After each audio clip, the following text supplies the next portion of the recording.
యోగాలయ కార్యక్రమానికి స్వాగతం సుస్వాగతం. నేను మీ డాక్టర్ జేకే స్వప్న, యోగా థెరపిస్ట్ని.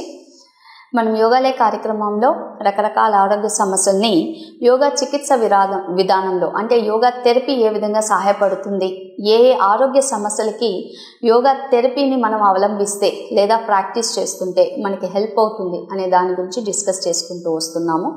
ఇందులో భాగంగా మనం ఆసనాస్ గురించి చాలా ఎపిసోడ్స్ చేశాము. KIMS hospital department of paediatric surgery and wound care centre diabetic foods ulcer మరియు మానని గాయాలకు గత 5 సంవత్సరములుగా 6,000 మందికి పైగా రోగులకు అత్యాధునిక వైద్య సేవలు అందిస్తున్న doctor P Jagadish diabetic food surgeon, general మరియు లాప్రోస్కోపిక్ సర్జరీ వైద్య నిపుణులు. పాదాలలో గాయాలు, పుండ్లు ఏర్పడడానికి గల కారణాలు ఆధునిక పద్ధతుల ద్వారా గుర్తించి తగిన చికిత్స చేయబడును. షుగర్ వ్యాధిగ్రస్తుల పాదాలకు అత్యాధునిక పద్ధతులలో పరీక్షలు చేసి ప్రమాద అంచనా, ఫుట్ రిస్క్ అసెస్మెంట్ ద్వారా గాయాలు ఏర్పడకుండా నివారించుట, డయాబెటిక్ రోగులకు సరిపడ పాదరక్షలు అందించబడును. సంప్రదించండి కిమ్స్ హాస్పిటల్, దర్గామిట్ట, నెల్లూరు. అలాగే చేయితో కొన్ని ఎపిసోడ్స్ చేశాము, పంచకోశాల గురించి వివరించాము. ఇప్పుడు మనము ప్రాణాయామ కాన్సెప్ట్లోకి వచ్చాము. సో ఈ ప్రాణాయామలో కూడా ఫస్ట్ ప్రాణాయామ అంటే ఏంటి అనేది జనరల్ బ్యాక్గ్రౌండ్ ఎక్స్ప్లెయిన్ చేశాము. హఠ యోగాలో ఉండే అష్టకుంభకాల గురించి డిస్కషన్ స్టార్ట్ చేశాం. అందులో నెంబర్ 1 సూర్యభేదన ప్రాణాయామ. సో సూర్యభేదన ప్రాణాయామ గురించి లాస్ట్ ఎపిసోడ్లో డిస్కస్ చేశాం. సో సూర్యభేదన ప్రాణాయామ అనగానే మనం గుర్తుపెట్టుకోవాలి, ఇది రైట్ నాస్ట్రిల్ బ్రీతింగ్ అని. కుడి నాసిక ద్వారా శ్వాస తీసుకొని ఎడమ నాసిక ద్వారా శ్వాస వదలాలి. ఓకే, ప్రాణాయామ గురించి ఇంకో 2 పాయింట్లు ఈరోజు మనం తెలుసుకుందాము. ప్రాణాయామ ఎవరు చేయొచ్చు, ఎవరు చేయకూడదు, ఎప్పుడు చేయొచ్చు అనేది గమనిద్దాం. సో నిన్నటి ఎపిసోడ్లోనే నేను చెప్పాను, ప్రాణాయామ అనేది యూజువల్గా 12 సంవత్సరాలు పైబడిన వాళ్ళు ఎవరైనా చేయొచ్చు. చిన్నపిల్లలు ప్రాక్టీస్ అనేది వాళ్ళు ఆల్రెడీ యోగా ఆసనాలు 5 years నుంచి 8 years నుంచి వేస్తూ మంచి యోగా టీచర్ దగ్గర నేర్చుకుంటూ ఉంటే సింపుల్ ప్రాణాయామ అంటే చాలా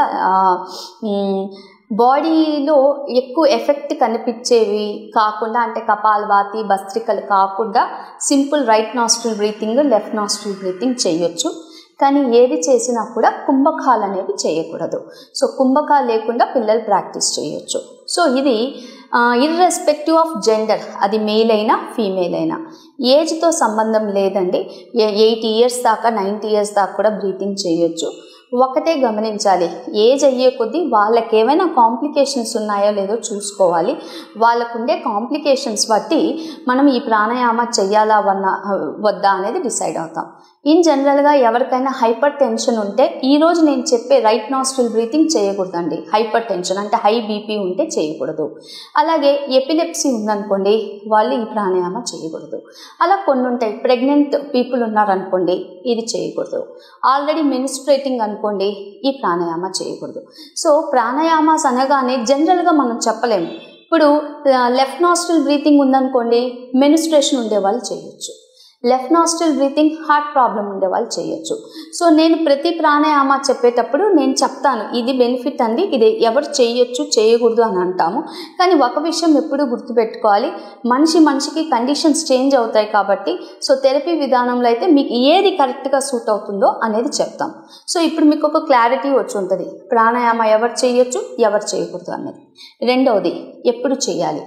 సో ప్రాణాయామ ఇన్ జనరల్గా పొద్దున్న చేస్తే చాలా మంచిదండి.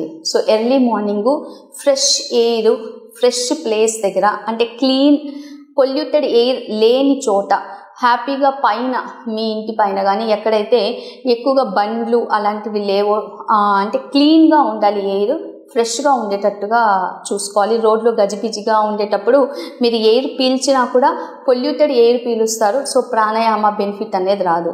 అది ఎలా తెలుస్తుంది అని అంటే, యూజువలీ మనకు అప్పుడప్పుడు పేపర్స్లో ఇండెక్స్ వేస్తూ ఉంటారు, ఢిల్లీలో పొల్యూషన్ ఇండెక్స్ ఎంత ఉంది, లేకపోతే ముంబైలో ఎంత ఉంది అని. సో మీ నగరాల్లో కన్నా నగరంలో కొద్దిగా దూరంగా ఉండే ప్లేసెస్లో చూస్ చేసుకోవచ్చు, లేదా పై ఫ్లోర్లోకి వెళ్ళి చేసుకోవచ్చు. ఎప్పుడు చేయాలి అన్నాం, మార్నింగ్ చేయాలి అన్నాం. కొంతమంది మార్నింగ్ పర్సన్స్ ఉండరు, అంటే పొద్దున్నే మేము లేవలేమండి, చేయలేమండి, కానీ చెయ్యాలనే తలంపు ఉంది. అలాంటి వాళ్ళు ఏం చేయొచ్చు? అలాంటి వాళ్ళు మీరు మార్నింగ్ 8కి లేసినా 10కి లేసినా మీరు 15 నిమిషాల పాటు టైం ఇవ్వగలిగితే మార్నింగ్ లేవగానే పళ్ళు తోముకొని ఫేస్ వాష్ చేసుకొని చేయడానికి ప్రయత్నం చేయండి. ఇన్ జనరల్గా ఎప్పుడు మనం యోగా ప్రాక్టీస్ చేసినా పొద్దున్నే లేచి స్నానాధికాలు చేయమంటాం. బట్ ఈరోజు ఉండే లైఫ్ స్టైల్లో మీరు మార్నింగ్ 10కి లేసినా 11కి లేసినా మీకు టైం కుదిరితే చేయండి. ఇన్ కేస్ కుదరకపోతే what is the other time అంటే నైట్ పడుకోబోయే ముందర 15 నిమిషాల పాటు చేసుకోవచ్చు. ఓకే, ఇంకా ఏ టైమ్స్లో చెయ్యొచ్చు? నేను higher level of practices. So హఠయోగాలో ఏం చెప్పారు అని అంటే, మీరు అడ్వాన్స్డ్ యోగా సాధకులు అయ్యుండి మీరు కొన్ని ప్రాక్టీసెస్ అంటే కొన్ని అష్టసిద్ధులు అని అంటారు, అష్టసిద్ధులు మీరు ప్రాప్తించాలి అని అనుకున్నా, సమాధి స్టేట్లోకి వెళ్ళాలి అనుకున్నా, higher level of yoga practices kundalini ఇవన్నీ చేయాలి అని అనుకునేటప్పుడు మీరు ప్రతిరోజు 4 సార్లు చేయాల్సి వస్తుంది ప్రాణాయామ. దానికి కూడా స్పెసిఫిక్ టైమింగ్స్ ఇచ్చారు. Morning 4 AM to 6 AM first time slot, అప్పుడు చేయాలి 4 AM to 6 AM. 10 AM to 12 PM అంటే 10 నుంచి 12 లోపల రెండోసారి చేయాలి. ఈవినింగ్ 4 PM to 6 PM అంటే సాయం సంధ్యవేళ అప్పుడు చేయాలి మూడవ slot. Fourth slot night 10 PM to 12 AM. So advanced సాధకాస్ అయితే ప్రాణాయామ 4 times చేయాల్సి ఉంటుంది. Beginners, common people, householders, గృహస్థులు లేదా యూత్ వీళ్ళు ఎన్నిసార్లు చేయాలి? ఒక్కసారి చేస్తే సరిపోతుంది. ఒక్కసారి ఎంతసేపు చేయాలి? 15 నిమిషాల పాటు చేయాలి. స్టార్టింగ్ అనుకోండి 5 minutes చేయండి. కొద్దిగా ఇంక్రీజ్ చేసుకుంటూ రెగ్యులర్ లైఫ్లో మీరు ఎప్పుడైతే యోగాని భాగంగా చేసుకుంటారో మీ లైఫ్ స్టైల్లో మీరు 1 hour యోగా ప్రాక్టీస్ చేస్తుంటే 15 minutes ప్రాణాయామకు పెట్టేసేయండి. అది క్లాస్ ఎండింగ్లో పెడతారా, క్లాస్ స్టార్టింగ్లో పెడతారా, మీరు ఫాలో అయ్యే సంస్కృతి అంటే మీరు ఏ సాంప్రదాయం ఫాలో అవుతున్నారో. హఠయోగాలో ఒక్కొక్క చోట ఒక్కొక్క దగ్గర చెప్తారు. కొన్ని చోట్ల ప్రాణాయామ ముందుగా చెప్తారు, కొన్ని చోట్ల ప్రాణాయామ క్లాస్ ఎండింగ్లో చెప్తారు. సో ఏ సాంప్రదాయం ఫాలో అయినా కూడా 15 నిమిషాల పాటు మీరు బ్రీతింగ్ చేయాల్సి ఉంటుంది. సో 2 points చెప్పాను, ఎవరు చేయాలి, ఎప్పుడు చేయాలి, ఎన్నిసార్లు చేయాలి అనేది. బిగినర్స్ 15 minutes అని అన్నాం అంటే 5 minutes నుంచి 15 minutes. మరి అడ్వాన్స్డ్ సాధకులు ఎన్నిసార్లు చేయాలి? మీరు 6 months నుంచి ప్రాక్టీస్ చేస్తున్నారు, 2 years నుంచి ప్రాక్టీస్ చేస్తున్నారు, వాళ్ళు 15 నిమిషాల నుండి 80 minutes దాకా ప్రాక్టీస్ చేసే కెపాసిటీని తెచ్చుకోవాలి. అప్పుడే వాళ్ళు అడ్వాన్స్డ్ అవుతారు. అంటే మీరు కూర్చుంటే ప్రాణాయామలో 80 minutes పాటు సాధన చేయగలగాలి. అది ఏ ప్రాణాయామ ఉన్నా కూడా లేదా కాంబినేషన్ ఆఫ్ ప్రాణాయామాస్ కూడా 80 minutes నుంచి 3200 minutes దాకా 3200 నిమిషాల దాకా మీరు ప్రాణాయామ కదలకుండా మెదలకుండా చేయగలగాలి. అడ్వాన్స్డ్ సాధకాస్. ఇది మీకు గేరండ సమ్మికాలో శ్లోకంలో ఉంది, మీరు కావాలంటే రెఫర్ చేసుకోవచ్చు. సో ఇది ఎప్పుడు చేయాలి, ఎవరు చేయాలి, ఎంతసేపు చేయాలి అనేది ఒక క్లారిటీ కోసం చెప్పాం.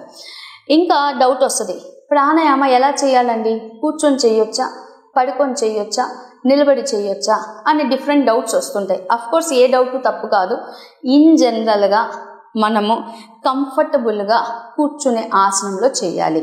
సో మామూలుగా అయితే సుఖాసనంలో, ఇప్పుడు నేను కూర్చుంది సుఖాసనం, కొంతమంది అర్ధ పద్మాసనంలో చేస్తారు, కొంతమంది పద్మాసనంలో చేస్తారు, కొంతమంది వజ్రాసనంలో చేస్తారు, కొంతమంది భద్రాసనంలో కూడా చేస్తారు.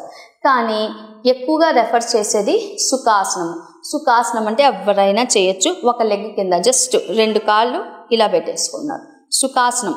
సో మీ 2 కాళ్ళు ఇలా స్ట్రైట్గా ఉన్నాయి, నేను ఒక కాలు కింద ఒక కాలు ఇలా పెట్టేసుకున్నాను, ఇది సుఖాసనం. అర్ధ పద్మాసనం అంటే ఇది.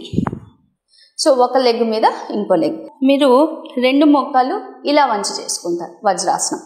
ఈ వజ్రాసనము మోకాలు నొప్పులు ఉండేవాళ్ళు, పెద్దవాళ్ళు వజ్రాసనంలో కూర్చోవద్దండి, మామూలుగా కూర్చోవచ్చు. సో నేను సుఖాసనము, అర్ధ పద్మాసనము, పద్మాసనము, వజ్రాసనం అన్నాం. ఇంకా కరెక్ట్గా మీకు ప్రాణాయామ బెనిఫిట్స్ కావాలంటే ఎప్పుడు నేల మీద అలానే కూర్చోవద్దు, ఇలాంటి పిల్లో మీద కూర్చోండి. ఇలాంటి పిల్లో మీద కూర్చోండి. ఇంకా మంచి బెనిఫిట్ రావాలి అంటే గోడకు అనుకోండి. గోడ లేకపోతే మీకు బెడ్ ఉన్నా ఏదున్నా వెనక సపోర్ట్ ఉండేది, మీరు హ్యాపీగా దాని మీద కూర్చొని చెయ్యొచ్చు. సో ప్లేస్ చెప్పాను, టైమింగ్స్ చెప్పాను, ఎంతసేపు చేయాలి, డ్యూరేషన్ అనేది డిస్కస్ చేసాం. సో ఈరోజు మనం ఇప్పుడు సూర్యభేదనం గురించి డిస్కస్ చేస్తున్నాం కాబట్టి ఈ సూర్యభేదనంలో చాలా సింపుల్ వేరియేషన్ నిన్న చూపించాను. రైట్ ఇన్హేల్ చేస్తూ లెఫ్ట్ ఎక్సేల్ చేసాం. ఏమేం జాగ్రత్తలు తీసుకోవాలి ప్రాణాయామ చేసేటప్పుడు, అది సూర్యభేదనం చేసినా, చంద్రభేదనం చేసినా, ఉజ్జయి చేసినా, ఇంకో ప్రాణాయామ చేసినా, మీరు ప్రాణాయామ చేసేటప్పుడు కొన్ని ప్రాణాయామాల్లో సౌండ్ రాకూడదండి. ఫర్ ఎగ్జాంపుల్ ఇప్పుడు సూర్యభేదనం నేను చేస్తున్నాను, కొంతమంది సౌండ్ తీసుకొని చేస్తారు. ఇది తప్పు, నేను ఇప్పుడు చేసేది తప్పు, గమనించండి.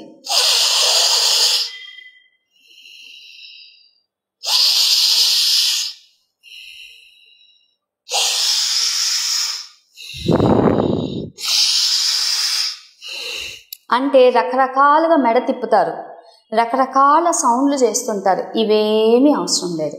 శ్వాస ఎలా తీసుకోవాలి, శ్వాస ఎలా వదలాలంటే, మీరు ఒక చెట్టు యొక్క ఆకు తీసుకొని వచ్చి నాసిక కింద పెడితే మీరు తీసుకునే శ్వాస ఇన్హేల్ ఎగ్జేల్తో ఆ చెట్టు యొక్క ఆకు కదలకూడదు. If you bring a small leaf and place it under your nostril, it should not move up and down. అలా చేయాలి. అంటే చాలా స్లోగా గాలి అనేది అంత నెమ్మదిగా తీసుకోవాలి, నెమ్మదిగా వదలాలి. సో సౌండ్ లేకుండా ప్రాక్టీస్ చేయడం నేర్చుకోండి. రెండవది, ఎప్పుడు ఇన్హేల్ చేసినా, డీప్ బ్రీతింగ్ చేసినా, సూర్యభేదనం చేసినా, ఇప్పుడు నేను రైట్ నాస్ట్రిల్తో చూపిస్తున్నాను ఎలా చేయాలో.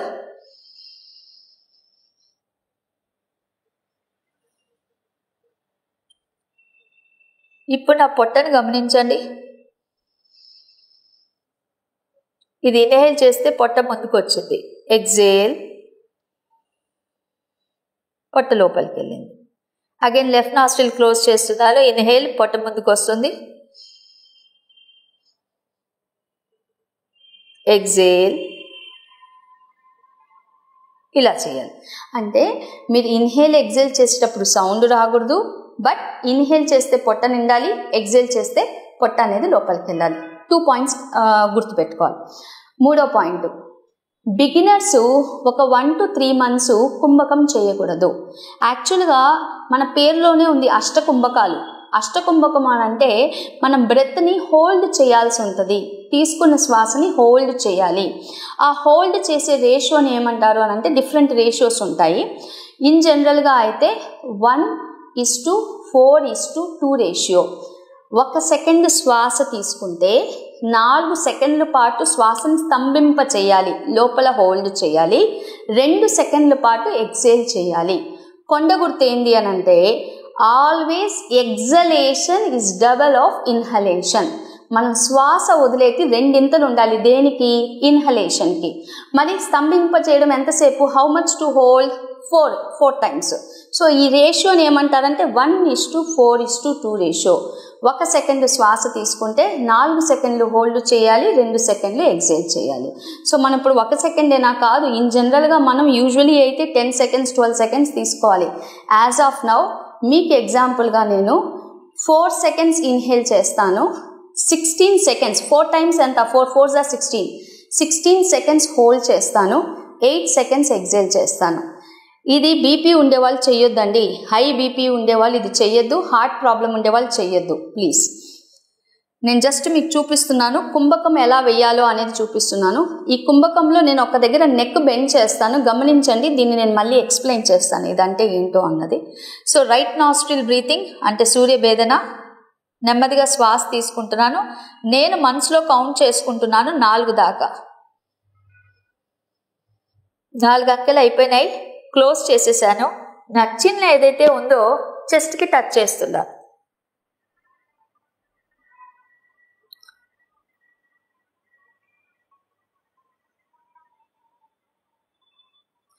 లిఫ్ట్ చేశాను, 16 కౌంట్ హోల్డ్ చేశాను. ఎగ్జేల్ లెఫ్ట్ ద్వారా చేస్తున్నాను.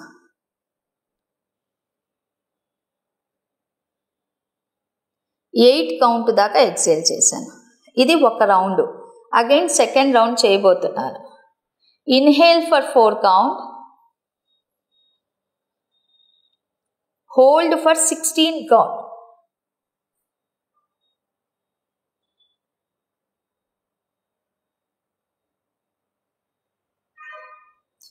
Exhale for 8 count.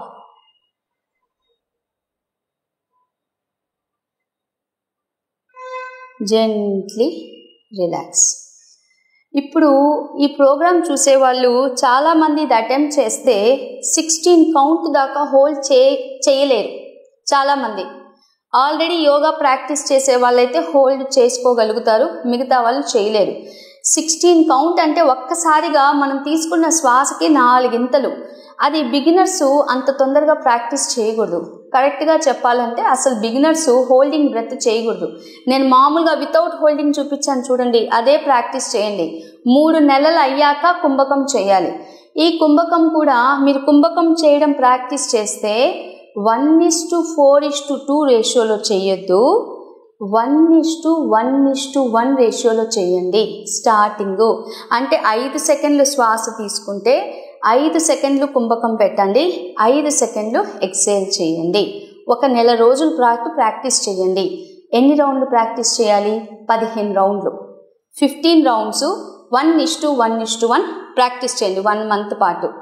Next month 1:2:1 practice చేయండి.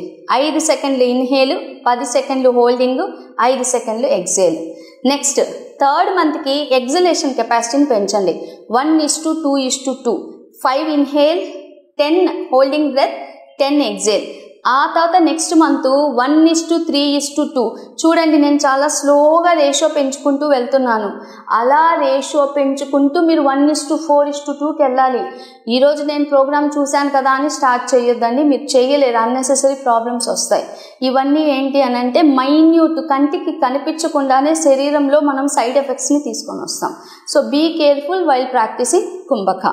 ఓకే మేడం, మీరు కుంభక చేసేటప్పుడు మెడ ఇట్లా వంచారు కదా అనే మీకు డౌట్ రావాలి. మెడ ఇలా నేను వంచాను కదండి, ఇన్హేల్ చేశాక క్లోజ్ చేసేసి, అంటే 2 ముక్కలు కూడా క్లోజ్ చేసేసి నెక్ని ఇలా ఉంచాను. దీన్ని ఏమంటారంటే శ్వాస తీసుకున్నాక మనం హోల్డ్ చేస్తున్నాం, కానీ హోల్డ్ చేసేటప్పుడు మన చిన్ ఏదైతే ఉందో చెస్ట్కి టచ్ అవుతుంది కదా, దీన్ని చిన్ లాక్ అని అంటారు. జలంధర బంధ, జలంధర బంధ అంటే చిన్ లాక్. తీసుకున్న శ్వాస పై వైపు నుంచి, ఉడాన వైపు నుంచి, అంటే థ్రోట్ దగ్గర నుంచి పైకి వెళ్లకుండా తీసుకున్న శ్వాసని మన పొట్ట ఇక్కడ నెక్ మధ్యలో ఆ శ్వాసని మనం స్తంభింపచేస్తూ ఉన్నాము. సో ఈ లాక్ని చిన్ లాక్ అంటారు. ఇది ఎవరు అంటే రెగ్యులర్గా నేను ఇందాక చెప్పిన రేషియోస్ ఫాలో అవుతూ ఎవరికైతే థైరాయిడ్ ప్రాబ్లం ఉందో వాళ్ళు ఇది ప్రాక్టీస్ చేస్తే థైరాయిడ్ అనేది తగ్గడానికి హెల్ప్ అవుతుంది. కానీ థైరాయిడ్ ఉంది, నెక్ ఇష్యూ ఉందనుకోండి, ఇది చేయొద్దు. So again it gets differ. ఇప్పుడు ఈ సూర్యభేదన ప్రాణాయామ చేసే వల్ల కలిగే లాభాలు ఏంటో ఒకసారి నేను చెప్తాను. సో ఈ బుక్ వచ్చి ప్రాణాయామకు సంబంధించిన బుక్. మన ఇండియా మొత్తంలో ఒకటే ఒక యూనివర్సిటీ ఉందండి, సెంట్రల్ గవర్నమెంట్ రన్ చేసేది. అది ఢిల్లీలో ఉంది, Morarji Desai national institute of yoga. అందులో ప్రాణాయామ మీద పబ్లిష్ చేసిన టెక్స్ట్ బుక్ ఇది. అక్కడ చదివే డిప్లొమా ఉండే వాళ్ళకి సర్టిఫికేట్ కానీ బీఎస్సీ ఎంఎస్సీ చేసే వాళ్ళు రెఫర్ చేసే బుక్. చాలా రెఫరెన్సెస్, వాల్యుబుల్ రెఫరెన్సెస్ ఈ బుక్లో ఉన్నాయి. జస్ట్ మీకు ఎగ్జాంపుల్ కోసం ఇది చెప్తున్నాను. So what are the benefits of సూర్యభేదన?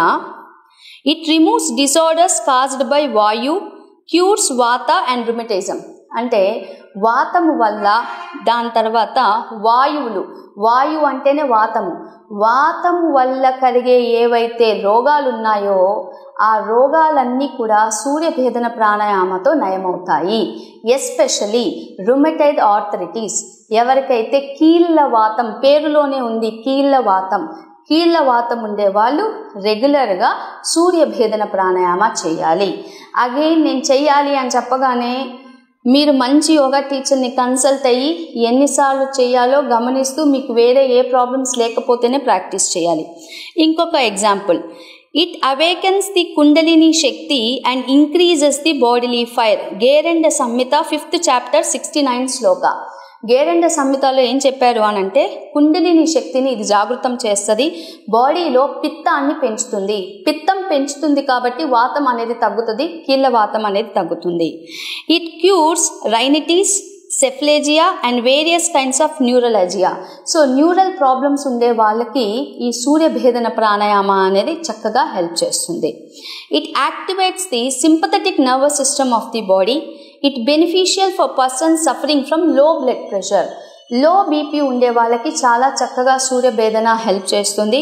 Sympathetic బాడీలో ఎవరైతే బాగా లేజీగా ఉంటారో, ఎప్పుడు పని చేయాలని అనిపించకుండా పడుకోవాలని అనుకుంటూ ఉంటారో అలాంటి వాళ్ళు సూర్యభేదన ప్రాణాయామ చేయాలి. ఎవరు చేయకూడదు క్లారిటీగా ఇచ్చారు. People suffering from high blood pressure, high blood ప్రెషర్తో సఫర్ అయ్యే వాళ్ళు ఇది చేయకూడదు. సో ఇన్ని బెనిఫిట్స్ ఉన్న ఈ సూర్యభేదన ప్రాణాయామాన్ని రెగ్యులర్గా ప్రాక్టీస్ చేయడానికి ప్రయత్నం చేయండి. అగైన్ నేను చెప్పిన కండిషన్స్ గుర్తుపెట్టుకోండి.